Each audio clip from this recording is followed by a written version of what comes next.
soy antropóloga e ingeniera física. Tengo maestría en Ciencia y Tecnología de la Universidad Federal de Sao Carlos y les traigo a presentar un software que hace parte, considero yo, de una de las herramientas más útiles que pueden haber en el modelado y diseño de sistemas en términos de ingeniería, y en este caso aplica a todo tipo de comportamiento de sistemas. Pueden ser biológicos, pueden ser físicos, dependiendo de, vamos a mirar varios tipos de sistemas, ¿ok? Primero, ¿qué es MATLAB?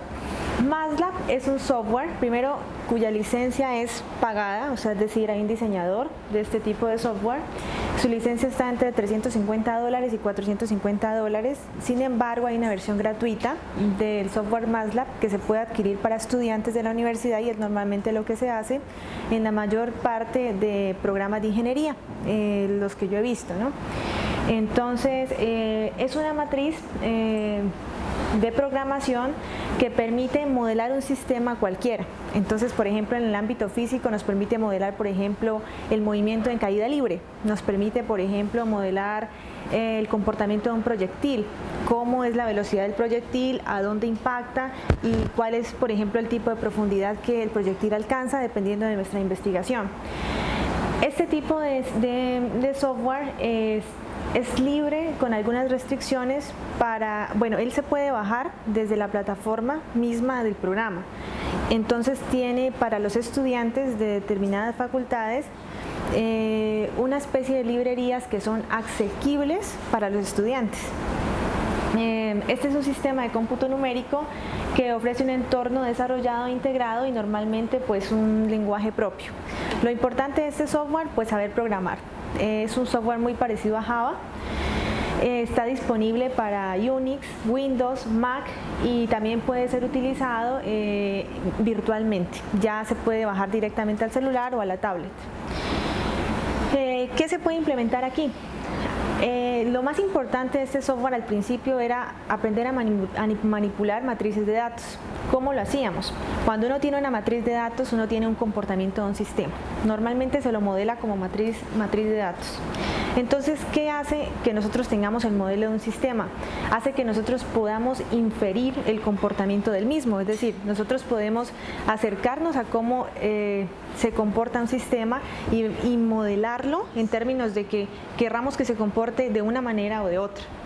Entonces, ¿qué permite este software? Primero, pues crear interfaces, es decir, nosotros podemos crear una página directamente donde le pidamos a él, a través de la programación, que diseñe un determinado tipo de datos. Por ejemplo, estamos sumando datos y queremos no sumar, por ejemplo, 2 más 2, sino cambiar los números. O sea, vamos a cambiar todas las variables y obtenemos al final un resultado adecuado. Entonces, bueno, no solamente eso, ¿no? De manera general, entonces, antes de adelantarme a mostrarles la utilidad de este software, pues mostrarles primero que la extensión más común pues es .m, se puede guardar. Es un software más o menos pesado para el equipo, para un equipo más o menos que tenga 2 gigas, aún es pesado. Apareció a finales de 1970 y es diseñado pues por Cleve Moller. La versión más actualizada está en la versión B 2019. Se puede bajar un crack de esta licencia también, ¿no? Obviamente no solamente la versión que se pueda obtener directamente de la página para estudiantes, sino también se puede craquear. De hecho, ya está craqueado. ¿Y para qué sirve? Para analizar primero modelados matemáticos, también para hacer estadísticas, optimizar sistemas, hacer control de sistemas, que es lo que más se utiliza, seguir y hacer un procesamiento digital de imágenes, también procesar señales, testear a través del computador el comportamiento entre la interacción humano-individuo. También se pueden hacer textos analíticos a través del Toolbox. ¿Qué es el Toolbox? Bueno, la imagen representa, hay 2 formas de diseñar en un software, en este caso en MATLAB hay 2 formas de diseñar. Uno, a través directamente pues creando archivos .m, que es programando, sabiendo el lenguaje de programación directamente, y otro a través de Simulink. Simulink permite crear herramientas en términos de símbolos para que, por ejemplo, yo pueda hacer una suma simbólica, ejemplo, ¿cierto? Entonces miren acá, por ejemplo, este es un conector, ¿cierto?, que me permite, por ejemplo, coger una base de datos, tengo algo aquí y lo voy a relacionar con otro bloque. Entonces yo puedo tener una suma aquí, la voy a relacionar con una multiplicación, quiero un resultado y al final en un scope yo veo qué estoy obteniendo. Esa es la forma simbólica en la que yo puedo utilizar el software. Esta es la herramienta de MathWorks. Normalmente MathWorks pues ofrece tipo de ejemplos y ayudas que hay en este tipo de software para, por ejemplo, nosotros poder diseñar una matriz de datos, un sistema computacional, entre otras cosas. ¿Por qué es importante, no, este software realmente, no? Cuando nosotros tenemos una matriz de datos, un comportamiento, nosotros no solamente lo podemos expresar en términos de matrices, ¿no? O sea, no solamente una única forma de utilizarlo. También podemos, por ejemplo, bueno, aquí un poco cómo se utiliza. Esta interfaz está diseñada en inglés, así que para entenderlo un poco, pues vale mucho la pena, ¿no? Pues, documentarse un poco sobre algunos términos importantes.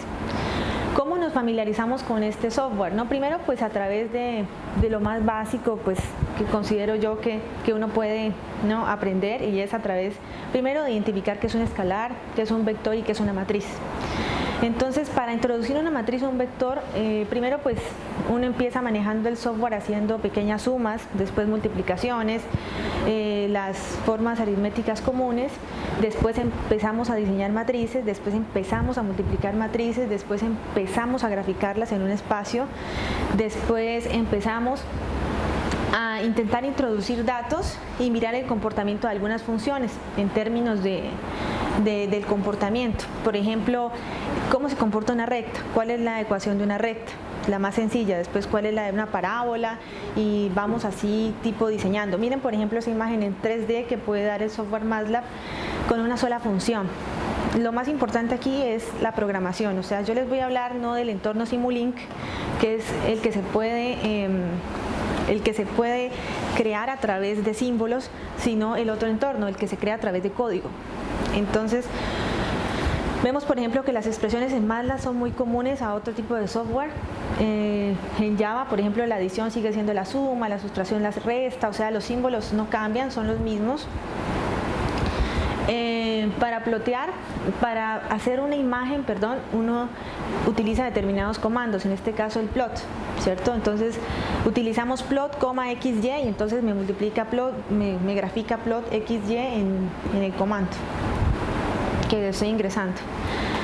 Gráficas simples y muy sencillas se pueden hacer de sistemas y modelados, como por ejemplo yo coloco un vector que vaya, por ejemplo, de una posición a otra y coloco la ecuación de una función, la que yo quiero modelar. En este caso, ¿por qué es importante? Observen el tipo de colores que hay ahí. Lo que me referencia es, por ejemplo, yo estoy analizando cuál es el volumen o el cambio de volumen en un líquido. Entonces, mientras yo voy retirando líquido de mi recipiente, entonces él va mostrándome el descenso de la gráfica. También podemos simular ondas, y muy importante en la simulación de ondas porque nos permite, por ejemplo, visualizar cómo vibra un sistema en determinado momento. ¿Cómo puedo producir yo una imagen en 3D, en 3 dimensiones que no puedo ver, por ejemplo, en un sistema X y Z, muy útil en algunas herramientas, y las vibraciones gráficas de un sistema, es decir, este modelado de software funciona con algunos sensores. Por ejemplo, con los sensores ultrasónicos yo puedo mirar cómo una onda va y se devuelve en un determinado fluido, o cómo una onda va y se devuelve en el aire mismo, y eso me produce determinadas vibraciones que yo puedo estar viendo. Entonces, por ejemplo, la vibración de color rosado que yo observo aquí es una vibración producida por un ultrasónico donde él va, se devuelve y choca con un objeto, y entonces él rastrea en ese espacio determinado tipo de comportamiento. Si yo cambio el espacio en el que yo mando la onda, por ejemplo, le pongo un fluido, entonces ella se comporta de manera diferente. Entonces observes el tono azul, y si cambio de espacio también o le atravieso alguna pantalla, alguna algún obstáculo, entonces él cambia de color. Esos son el tipo de reacciones que podemos observar en ese software. Vibraciones de sistemas comunes se utilizan todo el tiempo. Las empresas la utilizan, por ejemplo, para analizar, por ejemplo, las empresas o industrias que fabrican o sellan jugos, ellas normalmente utilizan ese tipo de sistemas para identificar que el flujo que esté adentro primero pues no esté contaminado, no se le haya creado una nata al interior. En las industrias de cerveza no es tan fácil de ver porque hay un proceso de fermentación, pero en las industrias, por ejemplo, cuyos fluidos, por ejemplo, solamente necesiten azúcares o solamente necesiten colorantes, sí es fácil de ver cuál es el grado de vibración de ese sistema. Recordemos que todo sistema estático vibra y por tanto él tiene un comportamiento, por lo tanto él tiene un espectro también. Entonces, por ejemplo, la vibración de un tanque lleno, digamos a unos 500 mililitros de agua, yo someto un sensor dentro de ese tanque y lo leo a través de MATLAB cuál es el comportamiento cuando tiene 500 mililitros y él me arroja este espectro. Supongamos que los 500 mililitros se exceden y sean 200. Entonces ya no va a tener el mismo comportamiento y quizás la gráfica del sistema vaya bajando. Entonces él nos va dando documentación sobre cómo está comportándose el sistema en determinado tipo de momentos. Él también abre y cierra válvulas, por ejemplo, con programación. ¿Qué podemos simular a través de la física? Formas simples como por ejemplo un plano inclinado. Podemos simular, bueno, aquí está la programación del plano inclinado. Entonces, cuando nosotros estamos simulando, por ejemplo en este caso, un sistema físico, nosotros estamos identificando varias variables. Esas variables se identifican en MATLAB con un número, cuya asignación de valor se ubica en el lado izquierdo del software, que, bueno, cuando abrimos la interfaz, en el lado izquierdo de la interfaz, y nos indica cuál es el mínimo y el máximo, por ejemplo, de la variable. Entonces, si lo vamos a cambiar, por ejemplo, nosotros decimos n igual a 20.7889. Entonces, él inmediatamente MATLAB lo guarda y guarda ese dato para cuando tú abres otra vez, cuando tú abras otro tipo de, un nuevo documento, él te guarda la variable, entonces tú puedes llamarla. Decir, por ejemplo, llamar a n, y n ya tiene ese valor. Si tú lo quieres cambiar, lo puedes cambiar y volviendo otra vez a decir n.8, entonces él vuelve y guarda esa variable. Entonces uno puede guardar variables que pueden perdurar durante la programación largo tiempo. ¿Cuáles son las aplicaciones más comunes de este tipo de software y por qué es importante y por qué es tan usado y enseñado en ingeniería? Pues primero, porque tiene N aplicaciones. En este caso, pues la aplicación en circuitos integrados es la más común. Obsérvese, por ejemplo, que este software puede, miren este tipo de circuitos integrados. Hay 1, 2, 3, 4, 5, 6 y en esta línea hay 1, 2, 3, 4, 5. Supongamos que uno de estos circuitos falla y no funciona. ¿Qué hace nuestro software? Identifica cuál es el que no funciona. Entonces inmediatamente el 1, 2, 3, entonces miren, el 1 no funciona, el 2 sí, el 3 no aparece. 1, 2, 3, lo mismo, el primero funciona, los otros dos no. Entonces así sabe un técnico cómo revisar este tipo de circuitos integrados que realmente están en una placa. Y en los últimos identifica cuál está funcionando y cuál no. Y entonces así descarta cuáles pueden ser revisados y cuál no, y evita, por ejemplo, que uno revise toda la placa de circuitos integrados. En la aplicación de algoritmos recursivos es muy interesante también porque él no solamente puede graficar en 3D, sino que da la opción de ver cómo esa imagen se lleva a 3D. Es decir, al agregarle nosotros funciones matemáticas, nosotros podemos identificar y mirar, por ejemplo, podemos crear figuras también, o sea, es decir, podemos mirar que ese 3D se puede llevar a otro tipo de comportamientos. Entonces, por ejemplo, en este caso estamos diseñando una imagen 3D, pero modificándole los parámetros nosotros podemos crear figuras que se utilizan en videojuegos bastante para hacer, por ejemplo, el entorno del lugar, la villa donde se juega un videojuego. Y en las aplicaciones de redes neuronales es lo más importante y eso creo que es lo más común y que también lo hace Google con nosotros cuando identifica los parámetros del rostro mismo. Entonces, por ejemplo, nosotros observamos aquí números, pero cuando los acercamos a nuestra pantalla, observemos los números pixelados. Entonces, ¿qué es lo que realmente hacen ese tipo de herramientas?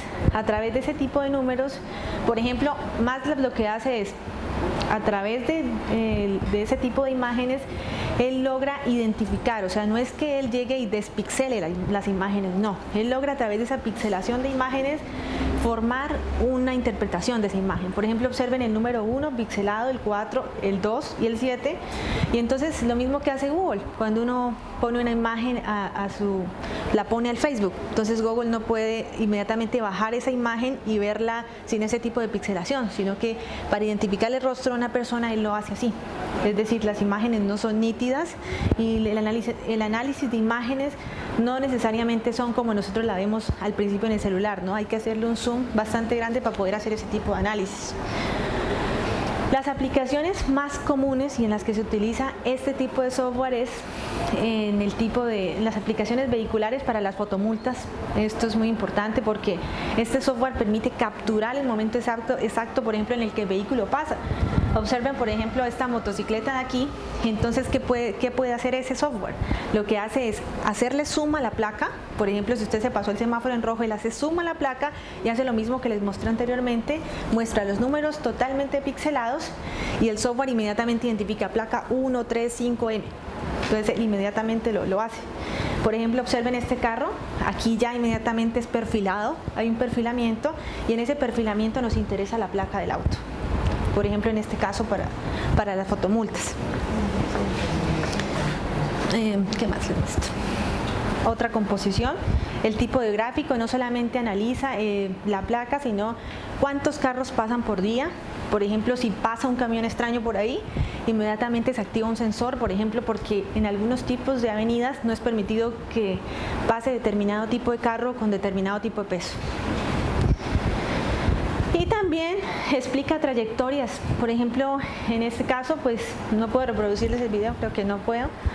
Y hay una gimnasta haciendo su rutina y uno puede modelar el comportamiento de esta gimnasta. Es decir, uno puede hacerla a ella saltar 20 y 30 veces y MATLAB lo que hace es graficar 20 y 30 veces el recorrido de ella.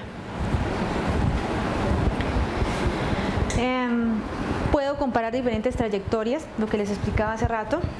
Puedo también, bueno, un ejemplo, les voy a mostrar, esto no solamente es aplicable en el tema de ingeniería en matemáticas o en el tema solamente de graficar matrices o tomar datos aleatorios o despixelar imágenes o interpretar esa pixelación de imágenes, sino que nosotros también podemos ser creativos, ¿no? Dentro de nuestro entorno que nos toca a nosotros. Y es tratar de asociar ese tipo de software a elementos mucho más prácticos, como por ejemplo un sensor. En este caso voy a mostrarles un proyecto que hicimos hace más o menos 3 años con un caracterizador de sustancias, donde nosotros, por ejemplo, tomamos un sensor ultrasónico y lo colocamos a nivel de un recipiente. Entonces tomamos 4 recipientes con 4 bebidas diferentes, entre esas agua, aceite, aquí están documentadas.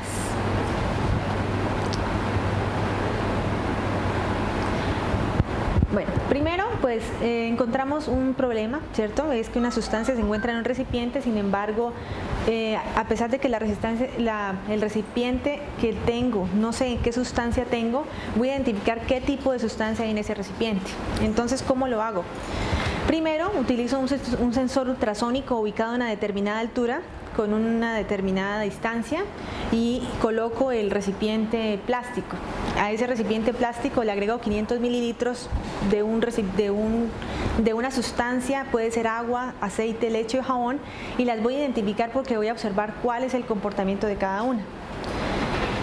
Entonces, utilizamos para este caso un sensor ultrasónico, una placa de Arduino y un recipiente de medida. Esto es otra cosa, o sea, MATLAB tiene una interfaz también con Arduino y la mayoría de personas que utilizan Arduino o MATLAB pues pueden conectar una interfaz con otra. Las características de la estructura experimental, pues primero tomamos las medidas matemáticas más frecuentes, o sea, es decir, un problema, o sea, modelar un sistema no es fácil, porque primero un sistema no está en un espacio controlado. Entonces ustedes siempre tienen que tener en cuenta eso. Ustedes van a modelar, por ejemplo, la caída del agua y olvídense, o sea, ustedes tienen n factores ahí. Primero, la velocidad del agua. Segundo, el radio con la que sale la velocidad del agua. Tercero, la velocidad del flujo y cómo se comporta el flujo adentro. Cuarto, torbellinos en el agua. O sea, eso hay N cosas. Cuando uno trabaja con fluidos o cuando trabaja con determinados tipos de sistema, nosotros nunca podemos olvidar que hay variables externas que siempre afectan a un sistema, siempre, o es el aire, o es el ruido, o son las vibraciones del medio. Entonces, normalmente estos experimentos se hacen, bueno, este experimento se hizo así normalmente en un lugar abierto, ¿no? Pero normalmente se hace en mesas antisísmicas o que no tengan ese tipo de vibraciones, porque recordemos que estamos en constante vibración y pues eso afecta normalmente la toma de datos. Entonces, cada vez que ustedes caractericen un sistema, miren qué tienen. Mídanle la longitud a todo lo que tienen, miden el radio a todo lo que tienen, mírenle las características al compuesto de todo lo que tienen, el color, la viscosidad, todo ese tipo de características y parámetros físicos. En este caso nosotros hicimos lo mismo. Medimos el radio del cilindro, la altura total del cilindro, la altura máxima a la que se puede llenar un recipiente, y obsérvese que como todo no está dado, o sea, es decir, eso realmente ese recipiente no es un cilindro, nosotros simulamos que es un cilindro, ¿vale? Y así simulamos varias cosas. Entonces asumimos que la sustancia que iba a entrar al recipiente era agua, aceite o jabón, y que el recipiente que teníamos era un cilindro. Medimos el diámetro y intentamos caracterizar el sistema. Para ese recipiente teníamos un radio de tal diámetro, un radio de 4.55 centímetros, ahí está el diámetro, una altura, y bueno. Para las características del sensor, como no solamente íbamos a utilizar un cilindro, sino un sensor, teníamos que verle la tensión de alimentación, la frecuencia de trabajo, el rango máximo y mínimo, la velocidad del sonido al que él mide y el datasheet del sensor, ¿no? Para ver cuál es el rango de operación de voltaje de ese sensor y lo básico para aprender a manejar una onda, ¿no? O sea, es decir, yo tengo una fuente y esa fuente me emite una onda, y esa onda cómo se comporta en el espacio que tengo. Y el procedimiento en física para hacer el caracterizador de sustancias fue básicamente, pues se diseñó el programa, se montó el programa, hicimos la computalización, y en este caso tomamos 4 muestras, muestra C1, muestra C2, muestra C3 y muestra C4. Aquí están nuestras muestras: aceite, leche, agua y jabón, y a cada una averiguamos cuál es la densidad del agua, del aceite, del jabón y la leche. En este caso, pues lo que hicimos, ¿cuál fue? Primero, ¿qué tenemos de parámetros físicos? Primero tenemos una onda que incide, que se transmite y se refleja. O sea, eso es un principio que tenemos ahí. Segundo, tenemos una onda que es procesada a través de un sistema, para el caso de la señal, que nos permite identificarla a través de un gráfico de comportamiento. Tercero, tenemos una onda generada que encuentra un obstáculo y cambia de trayectoria en forma diferente. Entonces, ¿qué va a pasar? Nosotros tenemos el sensor ultrasónico en el lado izquierdo y tenemos nuestro recipiente en el lado derecho. Ambos están en esta posición, o sea, vertical. Y la onda del sensor va a recorrer toda esta distancia hasta que pegue a la sustancia. Una vez de que pega la sustancia, más la que me grafica el comportamiento de lo que está pegando en la superficie del recipiente. Entonces, esa onda se supone que se refleja y se transmite. Entonces, parte de la onda es transmitida, o sea, es decir, parte de la onda atraviesa el recipiente y parte se devuelve. La onda que se devuelve es la que me interesa a mí, porque esa onda es la que va a tomar Masla para graficarme cuál es el comportamiento del fluido a nivel estático. Entonces, esa velocidad se programó, o sea, por eso es importante analizar el datasheet del sensor, la importancia de mantener, por ejemplo, la velocidad del fluido.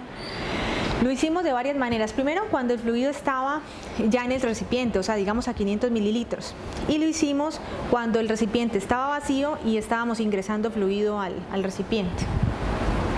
Vamos a mirar qué obtuvimos. Primero, pues un análisis de dinámica de flujos tocó hacer, o sea, realmente hay muchos parámetros que tener en cuenta. En este caso, pues primero, pues que la trayectoria de un elemento de un fluido en movimiento en línea recta pues tiene un comportamiento ideal, que se supone que debería comportarse así, pero ustedes saben que eso no es así y que eso no se comporta así, y normalmente los tubos que vemos en la industria son esos, del otro lado.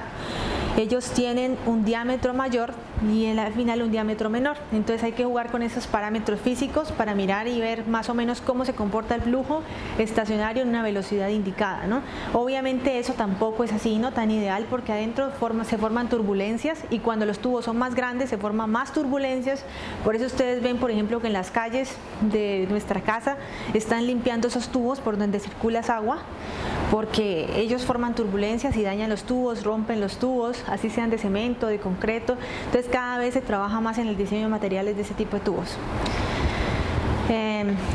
Parte de física, también tenemos que tener en cuenta algunos tipos como el flujo másico, el volumen, el flujo del volumen o simplemente el caudal.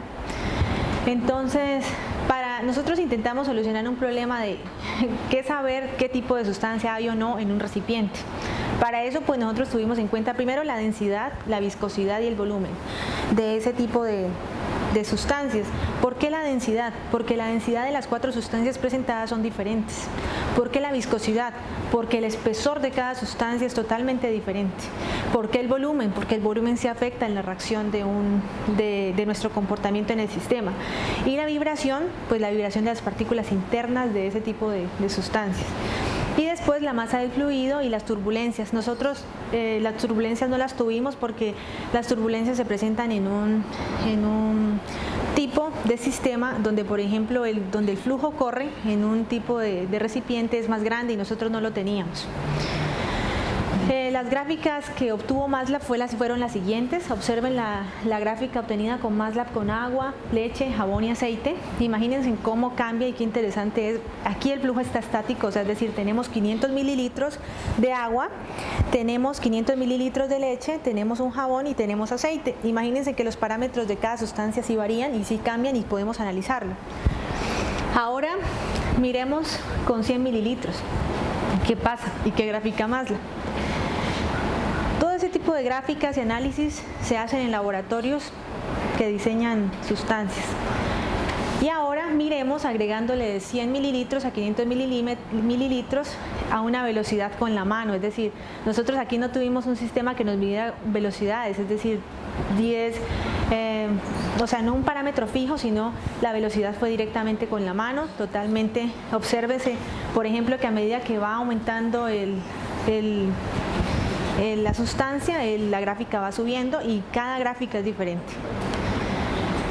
Las respuestas, este fue nuestro sistema, un sistema así muy casero, pero intentamos mostrar la utilidad del software MATLAB y también la utilidad del análisis propio de las imágenes, ¿no? O sea, realmente lo que se está haciendo hoy en día actualmente en ingeniería física, en el departamento de la Universidad del Cauca, es mirar básicamente cómo MATLAB puede ayudar en el procesamiento de imágenes, ¿no? Y ese tipo de procesamiento de imágenes es bastante muy interesante.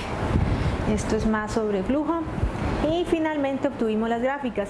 Entonces nosotros no buscamos patrones estandarizados, nosotros buscamos el análisis en términos de comportamientos de un sistema, de cómo puedo diferenciar un sistema de otro. Obsérvese que si yo muestro las 4 gráficas, yo puedo observar inmediatamente cómo se comporta el agua, cómo el aceite, cómo el jabón y cómo la leche, con parámetros como la densidad, la viscosidad, el volumen, y solamente utilizando un sensor y el software. Bueno, aquí están los parámetros que nos sirvieron para identificar las sustancias y existen varias aplicaciones, ¿no? Primero, pues en la industria automotriz esto es muy utilizado, primero para inflar o desinflar una llanta en un sistema, eso es característico para saber si no hay o no hay combustibles también.